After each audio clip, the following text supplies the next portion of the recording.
Shalom sahabatku, kembali sebelum kita merenungkan kebenaran firman Tuhan di pagi hari ini, mari kita sama-sama berdoa.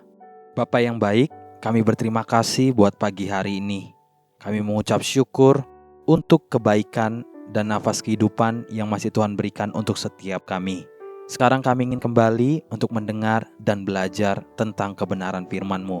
Mari Tuhan, terus ajar dan tuntun setiap kami lewat kebenaran firman yang akan kami dengar. Amin. Pagi hari ini, kita akan kembali merenungkan kebenaran firman-Nya dengan tema, keras kepala adalah awal kehancuran. Mari kita buka Alkitab di dalam kitab Yeremia pasal 43, ayat pertama sampai ayat yang keempat. Demikian firman Tuhan. Ketika Yeremia selesai mengatakan kepada seluruh rakyat segala firman Tuhan Allah mereka, yang disuruh Tuhan Allah mereka disampaikannya kepada mereka, yaitu segala firman yang tersebut di atas. Maka berkatalah Azaria bin Hosaya dan Yohanan bin Karea, serta semua orang congkak itu kepada Yeremia, "Engkau berkata bohong, Tuhan Allah kita tidak mengutus engkau untuk berkata, janganlah pergi ke Mesir untuk tinggal sebagai orang asing di sana. Tetapi Baruk bin Neria menghasut engkau terhadap kami dengan maksud untuk menyerahkan kami ke dalam tangan orang-orang Kasdim, supaya mereka membunuh kami dan mengangkut kami ke dalam pembuangan ke Babel." Demikianlah Yohanan bin Karea dan semua perwira tentara serta seluruh rakyat tidak mau mendengarkan suara Tuhan untuk tinggal di tanah Yehuda.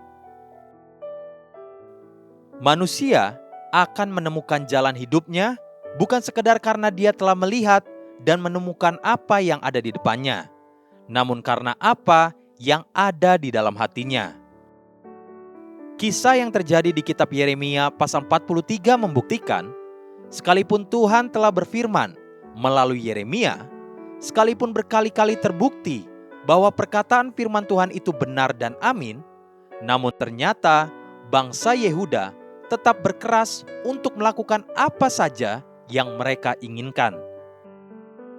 Mereka bahkan menuduh Yeremia berbohong dengan berkata kepada Yeremia, "Engkau berkata bohong, Tuhan Allah kita tidak mengutus engkau untuk berkata, janganlah pergi ke Mesir untuk tinggal sebagai orang asing di sana. Tetapi Baruk bin Neria menghasut engkau terhadap kami dengan maksud untuk menyerahkan kami ke dalam tangan orang-orang Kasdim, supaya mereka membunuh kami dan mengangkut kami ke dalam pembuangan ke Babel." Yeremia pasal 43 ayat 2 sampai ayat yang ketiga. Persis seperti yang peribahasa katakan, maling teriak maling.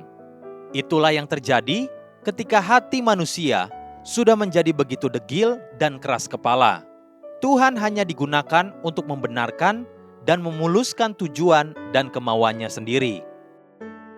Karena kedegilan hati bangsa itu, maka kemudian berkatalah Tuhan melalui Yeremia. Yeremia pasal 43 ayat yang ke-8 sampai ayat yang ke-11. Kemudian datanglah firman Tuhan kepada Yeremia di Tahpanhes. Bunyinya, "Ambillah di tanganmu batu-batu besar, dan sembunyikanlah itu di tanah liat dekat pintu masuk istana Firaun di Tahpanhes, di hadapan mata orang-orang Yehuda itu.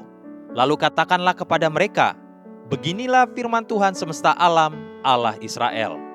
Sesungguhnya aku mengutus orang untuk menjemput Nebukadnezar, Raja Babel, hambaku itu, supaya ia mendirikan tahtanya di atas batu-batu yang telah kusuruh sembunyikan ini, dan membentangkan permadani kebesarannya di atasnya. Dan apabila ia datang, ia akan memukul tanah Mesir. Yang kemaut, kemautlah. Yang ketawanan, ketawananlah. Yang kepedang, kepedanglah." Perhatikan satu perkara ini, betapa sedih dan hancurnya hati Tuhan, hingga sebagai Bapa yang baik, Tuhan sampai berkata, "Yang kemaut, kemautlah. Yang ketawanan, ketawananlah. Yang kepedang, kepedanglah." Bukankah itu sebuah kepedihan hati seorang ayah atau ibu yang sampai-sampai menyerah terhadap sikap dan kelakuan anaknya sendiri?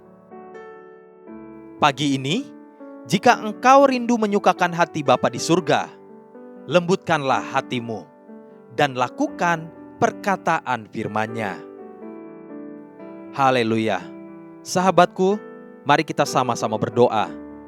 Terima kasih Tuhan Yesus buat kebenaran firman yang baru saja kami dengar, yang kembali mengajar dan menegur setiap kami, agar kami memiliki kerendahan hati di dalam kehidupan setiap kami, sehingga kami terus melakukan kebenaran firman-Mu di dalam kehidupan setiap kami.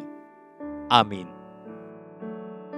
Jesus loves you and so do I.